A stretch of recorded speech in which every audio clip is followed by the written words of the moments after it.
Imagine clocking in for your factory job, not knowing the air around you could be eating away at your lungs. Picture having a normal breakfast and ending up with something living inside your head. Now think about lying in bed at night, never realizing someone might be just a few feet away, hidden in the shadows above you. These aren't movie plots. They're real. By the end of this video, you'll never look at popcorn, bacon, or your own home the same way. If you're new here, hit subscribe so you never miss a chilling true story. I'll share key chilling details you won't believe, and you might start to wonder what's really floating in the air you breathe. Most people don't think twice about what's in the air at work. In Martin Henry's case, every shift at the Glister Mary Lee popcorn factory in Jasper, Missouri, meant hours inside a room thick with yellow mist. His job was simple enough. He mixed the flavoring vats, kept the machines running, and tried to ignore the sharp, buttery smell that clung to everything. The air felt heavy, almost greasy, and it stuck to his skin. At first, he didn't see any reason to worry. The worst part seemed to be the way the smell followed him home, soaking into his clothes and hair. After a few years, Martin started to notice changes he couldn't brush off. He developed a cough that wouldn't go away, even on weekends. His hands turned dry and ashen, the skin flaking off in thick patches. At night, his wife Linda watched him wrap his hands in plastic bags just to keep from scratching himself raw. Breathing got harder. He wheezed walking from his car to the door. He blamed the weather, or maybe the cleaning chemicals. He tried switching soaps, changing gloves, drinking more water. Nothing helped. The rash crept up his arms and his lungs felt tight, like he was always short of air. Martin finally went to the doctor. They ran tests, took x-rays, and poked at his chest. His scan showed lungs scarred like a 70-year-old smoker, but Martin never smoked. He'd quit before his first kid was born, and he'd never worked in a mine or around asbestos. The doctor didn't have an answer. Martin went home with a prescription that didn't help. The cough stayed. He got more tired.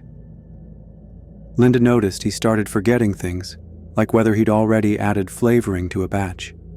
She pushed him to see another doctor. Around the same time, other workers, people who spent hours near the mixing vats, began to get sick too.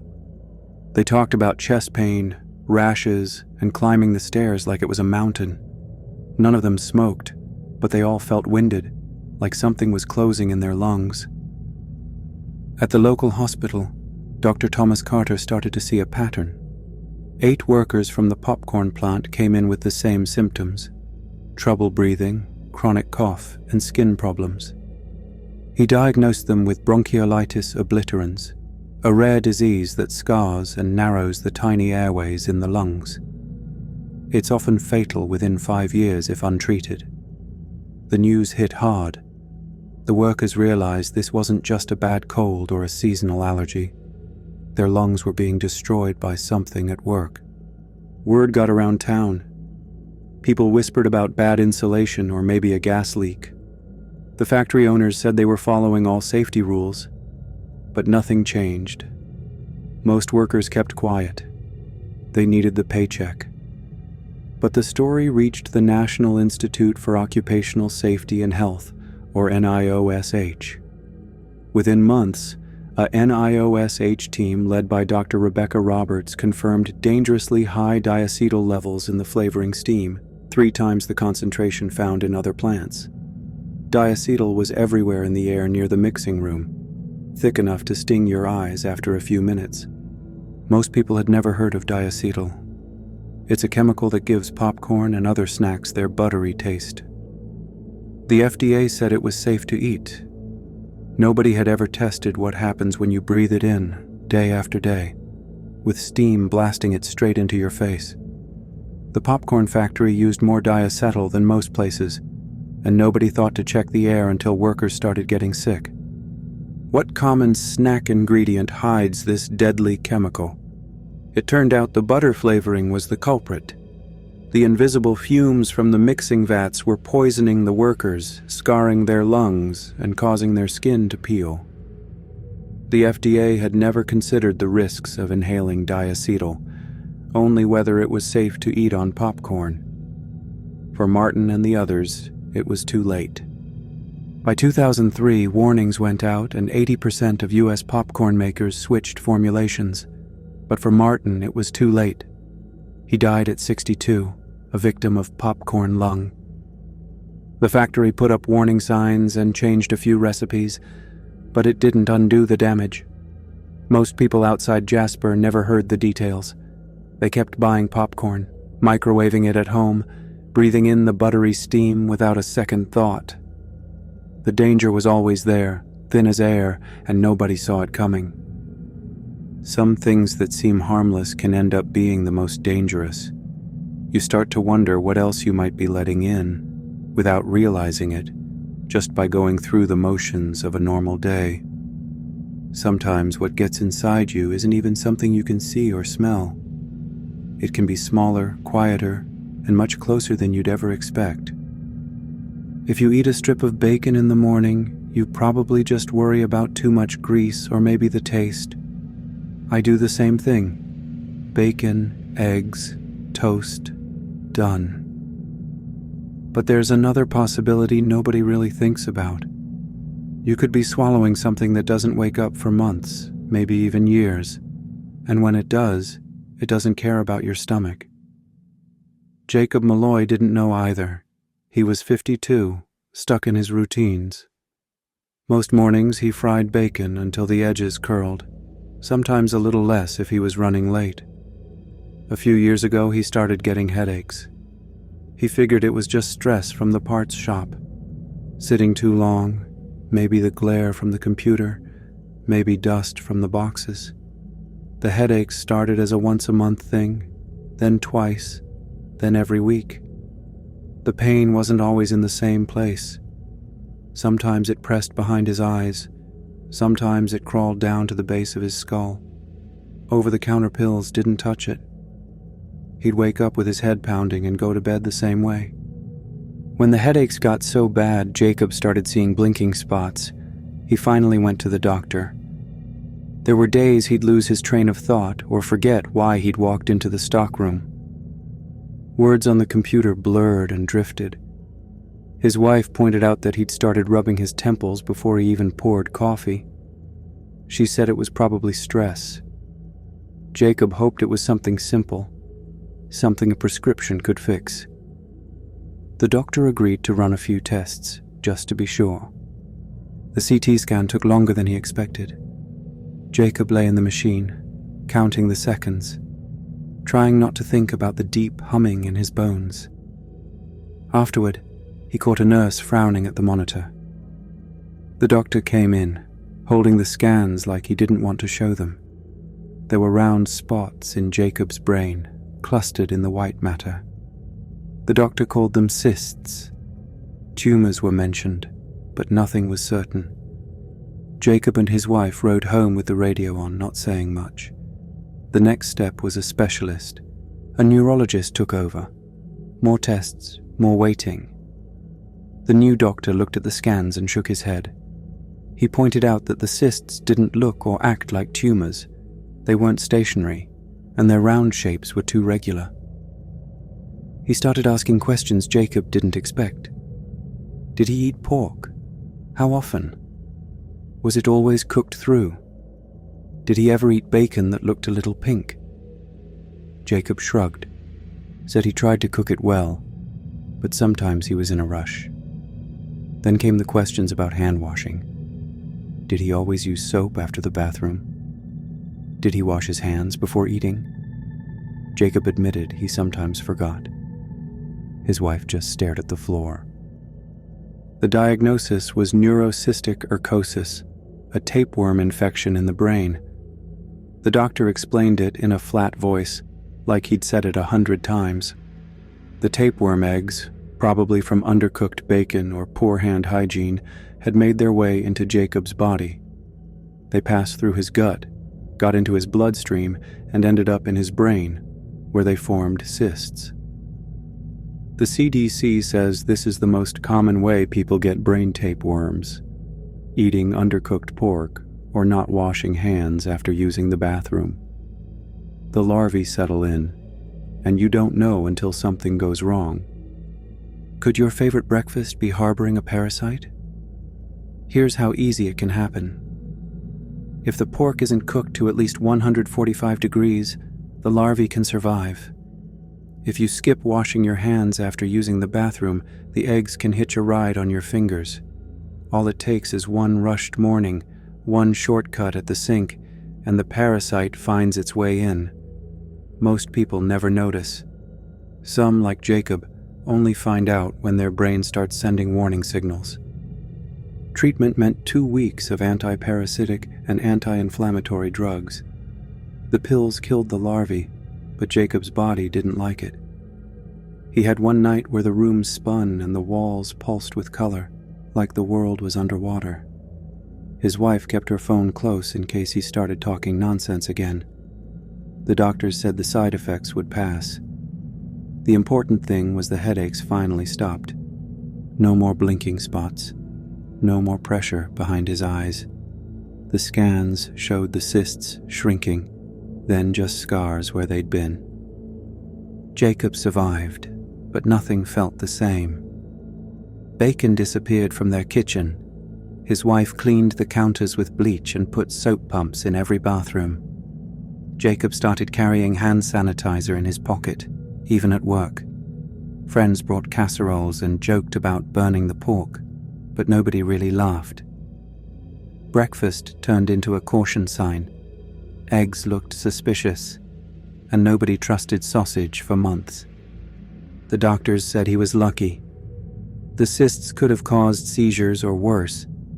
He didn't miss his follow-up scans.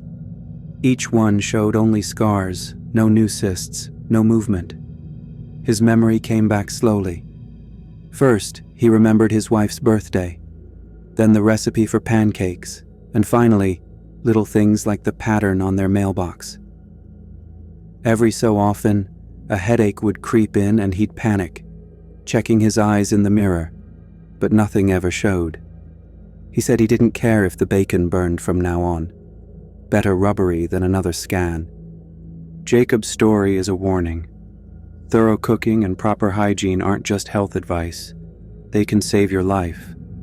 It only took one shortcut, one missed step, and everything changed. Most people don't think twice about what they eat or how they wash their hands, but sometimes the smallest mistake is all it takes.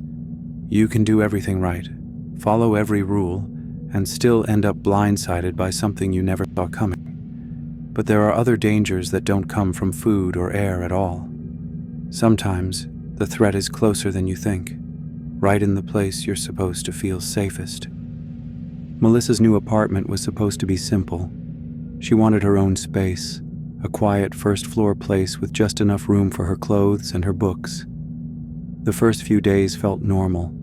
She figured out which pipes rattled at night and which windows stuck.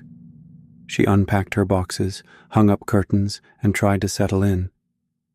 But even in those early days, something never felt quite right. The silence in the apartment didn't feel peaceful. It felt thick, like someone had left a window open just out of sight. A week in, things started happening that didn't add up. It started with hang-up calls that always came late at night.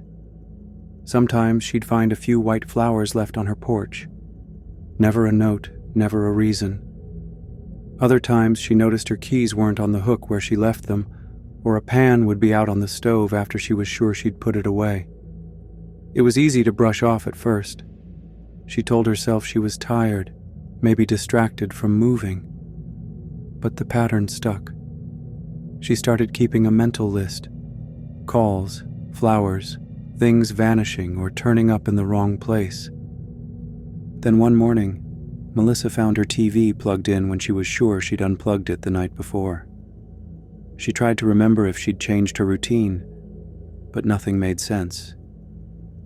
She started checking the windows and doors before bed, making sure everything was locked, counting the steps from the living room to her bedroom just to keep her mind busy. The more she tried to explain it away, the more it gnawed at her. She'd lie in bed, listening for footsteps or the sound of a door creaking open. But every night was the same. Quiet, but not restful. The calls kept coming. Always the same, just silence on the other end and then a click. She stopped answering, but that didn't help. Some nights she'd get up and walk through the apartment, just to prove to herself that nothing was out of place. She started feeling watched, not from outside but from somewhere inside the walls. It was like the air in the first-floor hallway got heavier the later it got. She told her mom about it, who said it was probably just nerves, maybe a prank, and that she should try to relax. But it got harder to ignore. Melissa felt her routine slipping. She'd double-check every lock, sometimes twice, and leave the hallway light on all night. She started going to bed early, hoping that if she fell asleep fast enough, she wouldn't notice anything strange. But sleep didn't come easy. She'd wake up to the sound of the fridge humming or the TV clicking, and her heart would be racing before she even opened her eyes. One night, everything changed. Melissa was in bed, the apartment as quiet as ever, when she heard a click from the living room. It was the sound the TV made when it powered on. She froze. Then came the unmistakable shuffle of footsteps, soft, but definitely there. The TV blared to life, not on any channel she recognized, just static, loud enough to fill the whole apartment.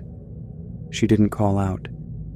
Instead, she grabbed her phone, texted her brother, and dialed the police, whispering so quietly she wasn't sure they'd hear her. Her brother arrived first, pounding on the door until she let him in.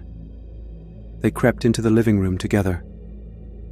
There, behind the armchair, was a man crouched low, like he'd been waiting for the noise to cover him. Melissa recognized him. It was her mother's ex-boyfriend. He looked up at them, but didn't say anything at first. He didn't have a weapon, didn't try to run. He just stayed there, staring at the floor. When the police arrived, he admitted to sneaking in almost every night. He said he was sick, that he needed help, but he never explained why he'd done it. The police told Melissa it was mental illness. He was charged and got 3 years.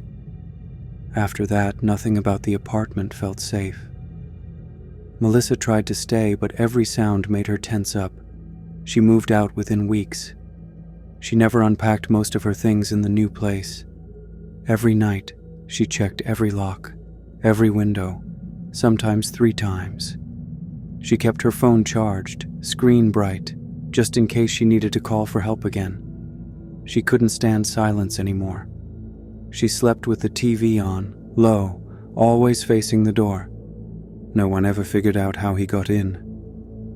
Her brother changed the locks and checked the windows, but there was no sign of a break-in. Melissa searched for hidden entrances, loose tiles, anything that could explain it, but found nothing.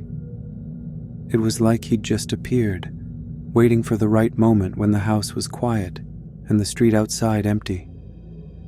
Knowing who it was made it worse. It meant that someone familiar could use your routines against you. He didn't leave broken windows or take anything obvious. He just moved things around, left small signs that only Melissa would notice. That was enough to make her question everything. The first signs, hang-up calls, flowers, missing items, were easy to ignore until they weren't. By the time she realized what was happening, the damage was done. Melissa keeps a checklist now. She doesn't care if her friends say she's paranoid. Every lock, every window, every sound at night gets her attention. She says the worst part wasn't the night she found him, or even the night the police took him away. It was all the nights she slept without knowing, thinking she was safe, when someone else was only a room away. That gap, the not knowing, sticks with her. Home isn't just a place with walls and a door.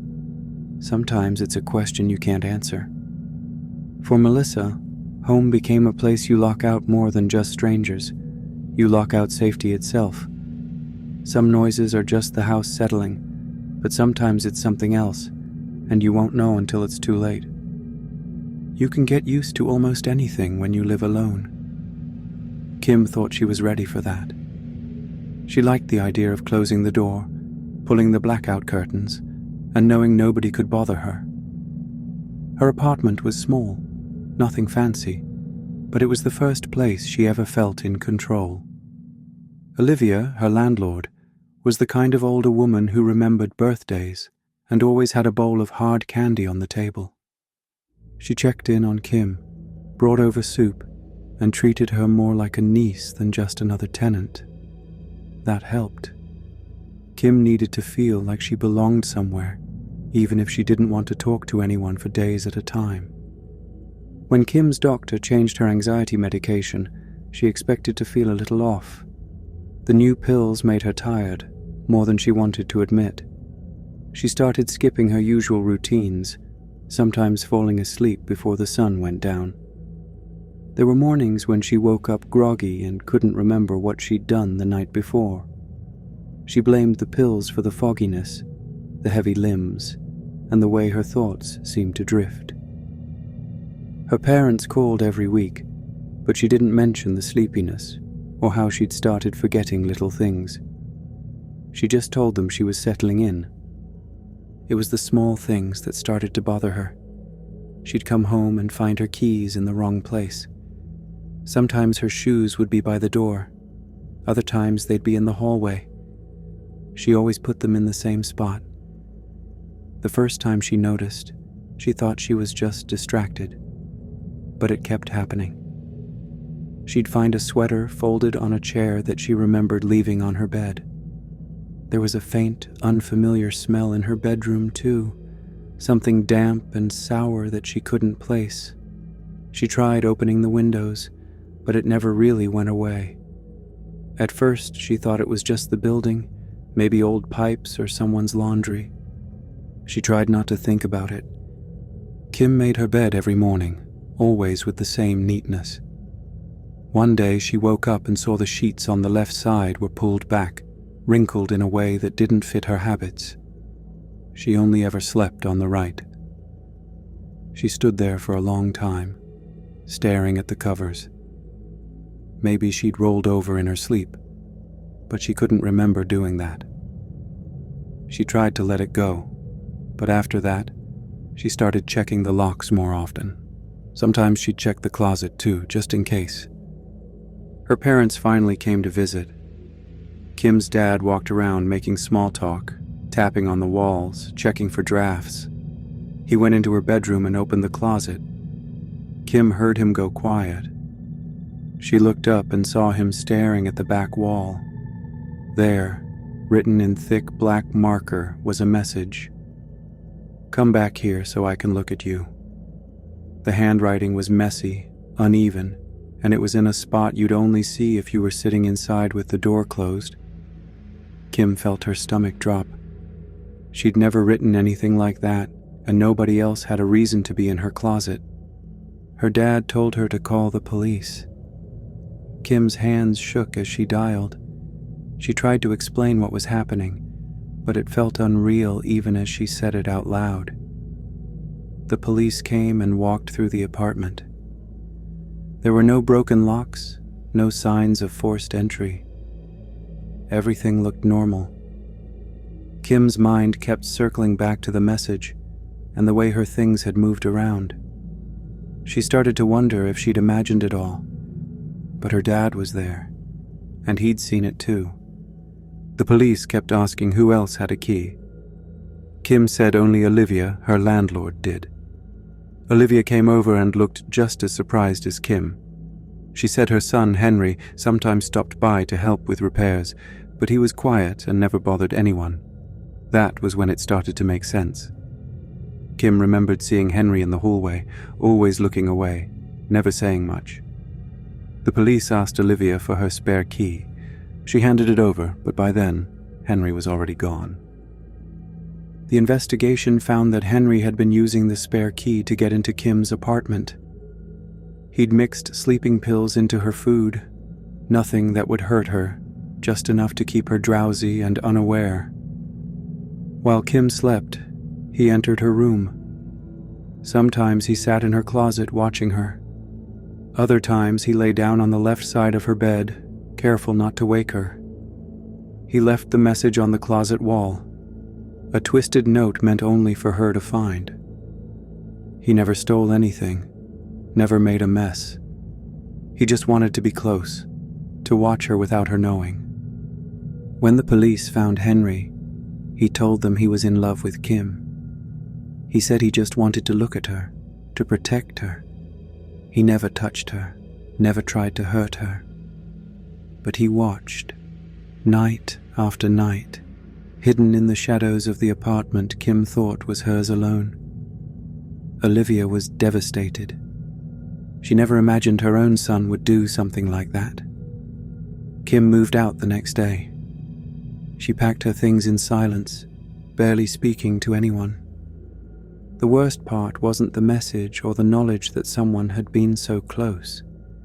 It was the realization that all the little things she'd ignored, the misplaced keys, the strange smell, the rumpled sheets, were warnings she hadn't understood. After Henry's arrest, Kim realized the smallest signs, misplaced keys, an odd closet scribble, could hide a stalker. Now, no keyhole or closet door ever feels safe. You can check your locks every night and close every window, but sometimes the real danger is already inside, waiting for the right moment. Some houses in Denver look ordinary from the street. Philip Peters's home was one of those, small, quiet, nothing out of place. In October 1941, neighbors started to worry when they hadn't seen Philip for a day. The police went in and found him dead on his kitchen floor. Blood had splattered across the linoleum, but the doors were locked, the windows shut, and nothing had been stolen. The murder weapon, a stove shaker, was wiped clean. There were no fingerprints, no sign of forced entry. The whole thing didn't make sense. The only thing missing was a reason. The case stalled. The police checked every angle they could think of, but there was no key to follow, no one with a clear motive. Philip's wife came home from the hospital, but she couldn't stay there alone. She brought in a housekeeper to help keep things running. For a while, things were quiet. But then the housekeeper started to notice things that made her uneasy. She heard tapping sounds at night, sometimes above her head. She tried to ignore it, chalking it up to the old house settling, but it kept happening. The house always felt cold, even with the doors shut tight. One afternoon, while cleaning near the attic stairs, the housekeeper heard the attic door creak. She looked up and saw a thin, dirty hand push the door open from within. That was enough. She ran out the front door and called for help from a neighbor's house. The police came back, this time with a clear reason to search. Upstairs, they heard a doorknob turn.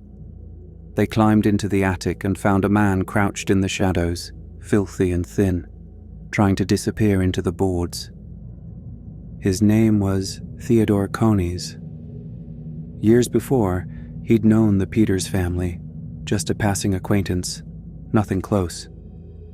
In September 1941, Coneys broke in looking for food and a place to sleep. Instead of leaving, he found a tiny crawl space above the ceiling, barely big enough to lie curled up. He started living there, coming down only at night for scraps of food and water. He moved quietly, memorizing the sounds of the house so he wouldn't get caught. He took almost nothing, just enough to survive. It went on for weeks. Then, one day Philip came home while Coneys was in the kitchen. There was a moment, nobody knows how long, where they just stared at each other. Coneys panicked. He grabbed the stove shaker and struck Philip. It was fast and brutal. Afterward, Connie's wiped the weapon clean and slipped back into the attic, leaving no trace. He stayed hidden as the police searched the house, as neighbors whispered about what could have happened. He listened to the investigation on the radio, just a few feet above the people trying to solve the case. For 9 months after the murder, Connie's continued living in that cramped crawl space. He only came out when the house was empty, or everyone was asleep. If he heard voices, he held his breath and waited. The attic was so small that when police finally found it, they could barely fit inside. He survived on leftovers and whatever he could quietly take. Nobody ever thought to check above their heads. The discovery of Connie's shocked everyone. The idea that someone could live undetected in a house for months, even after a murder, changed how people in Denver saw their own homes. Reporters started calling him the Denver Spider-Man. People joked about needing superpowers to fit in that attic, but there was nothing funny about it. At his trial, Connie sat quietly as the charges were read. When he was sentenced to life in prison, he said, "Now I feel safe. I'll have a better home than I've had." There was no apology. He just wanted a roof over his head, no matter what it cost. Neighbors tore open their own attics and crawl spaces after that. Every creak or thump overhead became a warning. The Peters house never felt the same. The owners moved out. The yard grew wild, and nobody fixed the broken things. The story stuck around, a reminder that the most ordinary places can hide something you'd never expect. The police later said the crime was planned out. Connie's wiped the weapon, never left a clue, and hid in a spot nobody thought to check. The Denver Spider-Man hid just feet above unsuspecting neighbors, proving that danger can live in the quietest corners of a home. Stories like this don't fade. They settle in, making you rethink what you know about safety and routine. You start to realize that the line between normal and nightmare is thinner than you want to believe. Sometimes, a locked door or a familiar hallway isn't enough. The next section looks at just how easy it is for the everyday to turn on you when the things you trust most become the things you should fear. Most days, you just go through your routines. Same breakfast, same locks, same walk from couch to bed. That's what Martin, Jacob, Melissa, Kim, and Philip did before anything felt wrong. Each of their stories started with something that looked normal. These stories remind us that the most ordinary places can hide terrifying secrets. From industrial steam to brain-invading parasites to human predators, everyday environments can mask deadly threats. Let me know in the comments which story unsettled you the most, and don't forget to subscribe if you want more real horror stories like these.